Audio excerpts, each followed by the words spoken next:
तो सामने एक साहूकार की दीवार बन रही, मकान बन रहा था, तो उसके पास गई भैया और कहने लगी मेरे लिए तुम पत्थर के गणेश जी बना दोगे? तो वो बेलदार कहने लगे हाँ, हमारे पास इतना टाइम है, हम तो अपने जितनी देर में तेरे गणेश जी बनाएंगे उतनी देर में हम दीवार नहीं चिन लेंगे। कहते अच्छा ठीक है।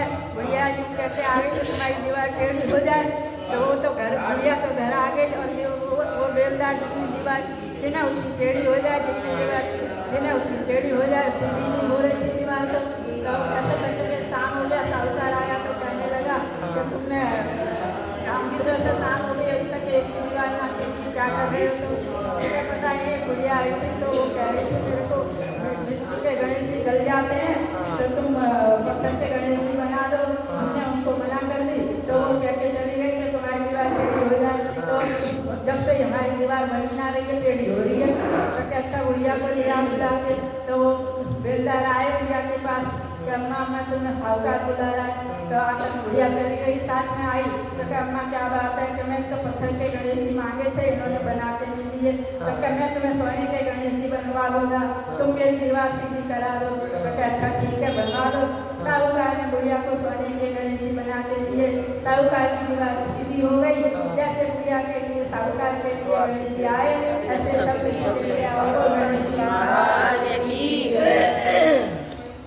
एक बुढ़िया थी, दूसरा मैया की सेवा पूजा करती, सेवा पूजा करने के बाद कहती चटक पटक कोई अपने हाथ में ऐसे रख लेगा दे, चंदन काट दे, दूध भात का खाना दे, चंदन का काट दे, वैकुंठ का धाम दे, वृंदावन का वास दे, कान्हा जी का कंधा दे।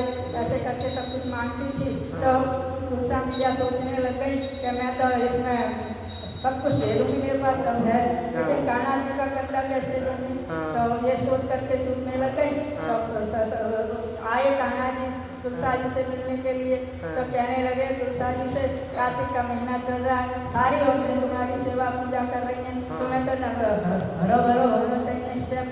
कहते हाँ ये बात तो तुम्हारी ठीक है, अरे बुढ़िया आती है और मेरे से ऐसे ऐसे सब कुछ मांगती है, तो मैं ये सोच के सुन रही हूँ कि मैं कान्हा जी का कंधा कहाँ से लूँगी, वो तो मेरे पास नहीं है। कहते तुमने बड़ी चिंता करी, जब बुढ़िया मरे तो तुम मेरे लिए घंटा बजा देना, मैं आ जाऊँगा। कहते अच्छा ठीक है। बुढ़िया मरी, सब उसको उठा करके ले जाने के लिए उठाने लगे तो बुढ़िया इतनी भारी हो गई कि उससे तो किसी से उठ ही नहीं रही थी। शायद कह लगे पता नहीं बुढ़िया कैसे पूजा पाठ करती थी, पर बुढ़िया तो इतना पूजा पाठ करती थी तो अभी उठ ही नहीं रही है। तो इतने में तो तुलसा जी सोचने लगी ये ऐसे नहीं उठेगी। तो तुलसा जी ने कान्हा जी के लिए घंटा बजाया। कान्हा जी छोटे बालक का रूप धारण करके आए और आकर के पूछने लगे क्या बात है? तो सब कहने लगे बुढ़िया मर गई है, उठा के ले जा रहे हैं तो उठ ही नहीं रही है, बुढ़िया इतनी भारी हो रही है। तो अच्छा मैं देखता हूँ कैसे ना उठ रही है। तो हाँ तुम भी कर लो अजमाइश।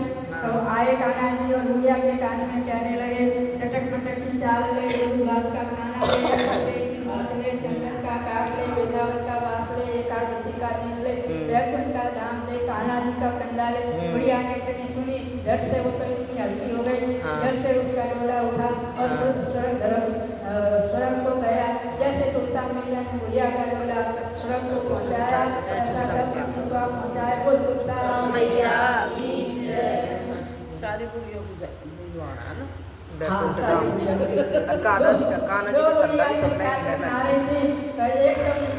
कार्तिक नारे थी, एक बुढ़िया तो सब धर्मराज की कहानी सुनती थी, एक बुढ़िया नहीं सुनती थी।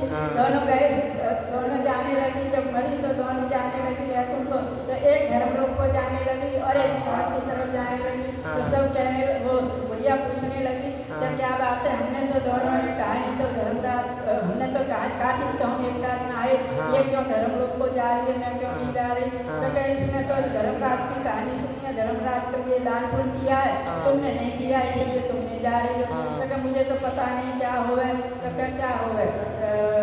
क्या हुआ कि धर्मराज के लिए दान पुण्य करने के लिए डलिया का बाँस की डलिया बाँट का डंडा, अक्षर चावल मिठाई कपड़ा जो भी बन सके वो सब कुछ धर्मराज के लिए दान करो कार्तिक में। तो क्या अच्छा मुझे तो पता नहीं थी ऐसा हो, पर कहीं ना कोई किसी पर ना हो तो वो क्या करे? तो क्या किसी पर ना हो तो बाँस की डलिया, बाँस का डंडा चावल मिठाई जो भी बन सके हाँ। ऐसा सब कुछ दान करें। तो हाँ। अच्छा ठीक है, तो मेरे को तुम 1 दिन की मोहलत दे दो, मैं दान करके आऊँगी। हाँ। गुड़िया आई तो गुड़िया तो हरे हरे करके वहाँ खड़ी हो गई। तो सब कहने लगे ये तो मर गई थी, ये तो भूतनी बन के आ गई है, पता नहीं कैसे। तो सारे जन कहने लगे तो भूतनी डाकनी बन के इधर आ गई है। तो सबने कही, वो गुड़िया ने कही कि नाम है भूतनी डाकनी, तुम्हारी दादी हूँ, मैं तुम्हारी माँ हूँ, मैं तो धर्मराज के लिए दान पुण्य करने के लिए आई हूँ। तो अच्छे बेटाओं ने कही अच्छा ठीक है। सबने उसके बहू बेटाओं ने गुड़िया के लिए सब धर्मराज की कहानी के दान पुण्य करने की सब व्यवस्था करी। उसने धर्मराज की कहानी सुनी, धर्मराज के लिए दान किया। उसका डोला भी धर्मराज धर्मलोक को गया, जैसे गुड़िया का डोला धर्मलोक को गया, ऐसे सब किसी का जाए वो धर्मराज की जय। और माँ उसकी गलती ना, वो पता क्या, जो जोत लेने को आता है नहीं भाग, वो पीछे वाला पीछे रहे, वो धर्मराज के वहाँ भी पीछे जाएंगे। नहीं वो इधर न वो करते हैं तो फिर वो आगे हो जाते हैं ना, ऐसी बात नहीं, सारे आते पीछे हैं। वाला पीछे रहेंगे वो एक। हम आप कहानी सुनाओ। जो हो गई नित्य वाले बोल लो। मेरे पछवाड़ी की हो लक्ष्मी जाएगी। नारायण वाले पछवाड़ी एक पिछवाड़ी खतवारी खतवारी माता तुम्हें वो तो बाद में बोले ना, कार्तिक का महीना चल रहा है, जो तुम हाँ। कुछ ना करते हो तो लक्ष्मी अपनी आवाज़ सुन लेना, घर में बैठ के आ जाना। लक्ष्मी नारायण के दर्शन करिया, अच्छा चला जाया करूँगा। तो वो बहू ने कही, बहू के कहने से बुढ़ा रोज लक्ष्मी नारायण के दर्शन करने के लिए जाने लगा। तो कुछ दिन हुए तो बहू ने सोची देखूँ तो सही कि ये पिताजी अपने मन से जाते हैं कि नहीं जाते हैं, उनके मन से जाते हैं। एक दिन खाना परोस के दे दिया और कह दिया कि पिताजी खाना खा लो। तो वो तो खाना खाने के लिए बैठा, गस्सा तोड़ा ऐसे, तो उससे याद आ गई कि हाँ यार तो मैंने लक्ष्मी नारायण के दर्शन नहीं करे, मैं तो खाने के लिए तुमने दे दिया। तो कि अच्छा अभी कुछ ना बिगड़ा। वो तो हाथ का गस्सा हाथ में, मुँह का गस्सा मुँह में लेता हुआ भागा भागा लक्ष्मी नारायण के दर्शन के लिए आया। लक्ष्मी तो सारी औरतें कह रही देखो बुढ़ा कैसे आ रहा है, खाता पीता सा हाथ में गस्सा लेकर के। तो सब जने कहेंगे भाई ये तो बुढ़ा बड़ा बुढ़ा है, तुम इसका मजाक नहीं उड़ाओ। आकर के उसने लक्ष्मी नारायण के दर्शन करे तो लक्ष्मी नारायण ने प्रसन्न होकर के उसको हीरा और लाल दे दिया। हीरा तो भगवान को उसने चढ़ा दिया और लाल लेकर के घर आ गया और बहू को दे दिया लाल। तो वो कहने लगी तुम कहाँ से लेके आए लाल? तो क्या मैं तो मुझे तो लक्ष्मी नारायण ने दिया है। तो क्या अच्छा इतना झूठ तो ना कह रहे? तो वो भी दौड़ी दौड़ी आई, सबसे पूछने लगी कि मेरे ससुर आए थे तो यहाँ से ले लेगा। तो क्या हाँ लक्ष्मी नारायण ने दिया है उन्होंने।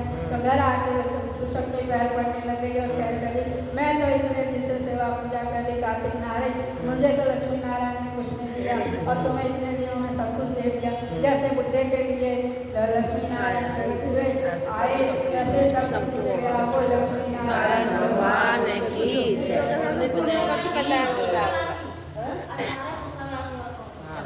बाहर की मुझे नहीं आती, पटवारी की बोलो, फिर कई हो जाएंगे दीदी, पटवारी की बोल लो और 5 हो जाएंगी। वो तो तुम्हें जान के क्या था, मगर खून की कहानी है, थोड़ा खून बढ़ेगा। हाँ सी तो खून बढ़े ना कुछ क्यों भाई? इसीलिए बोला हम ख्याल रखते हैं सबका।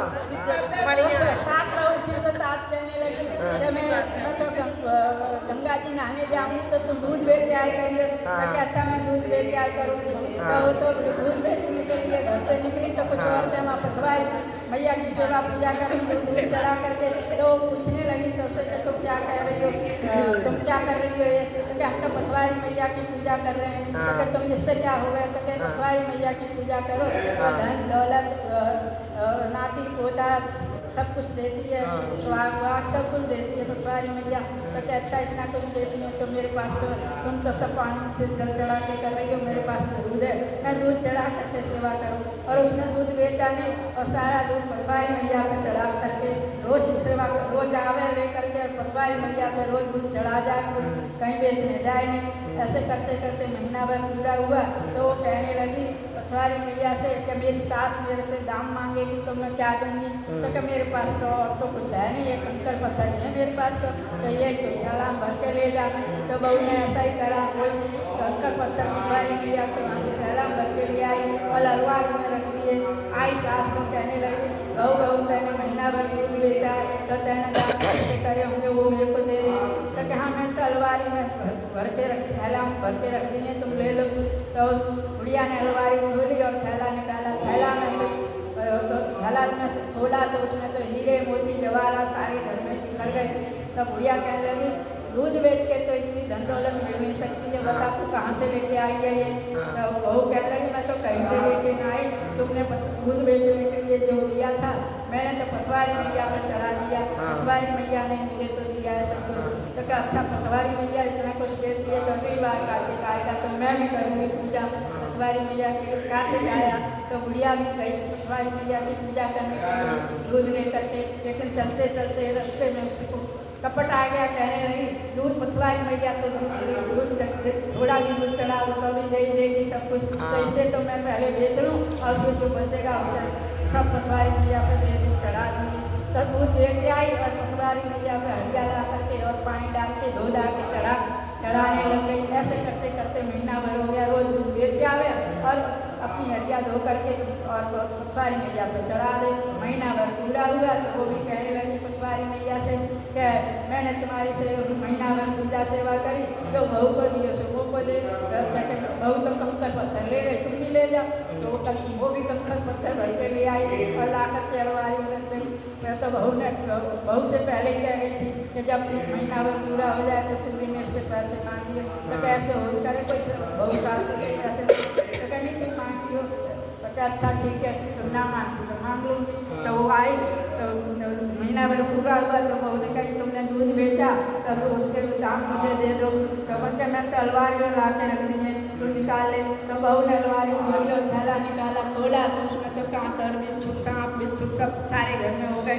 अब वो तो रोवे चिल्ला वगैरह। पटवारी मैया तैने तो बड़ी दुआ करी, बहू ने तो तेरी पूजा सेवा करी तो तैने हीरे मोती जवाहरात दिए और मेरे करी तो तैने सांप बिच्छू दे दिए। तो उसने पटवारी मैया ने आकाशवाणी करी कि बहू ने तो सच्चे मन से सरल भाव से ये पूजा कर रही थी, तू तो कपट से कर रही थी, लोभ से कर रही थी। तो जैसी करनी ऐसी बनी, जैसे बहू के लिए पटवारी मैया ऐसे सब किसी के लिए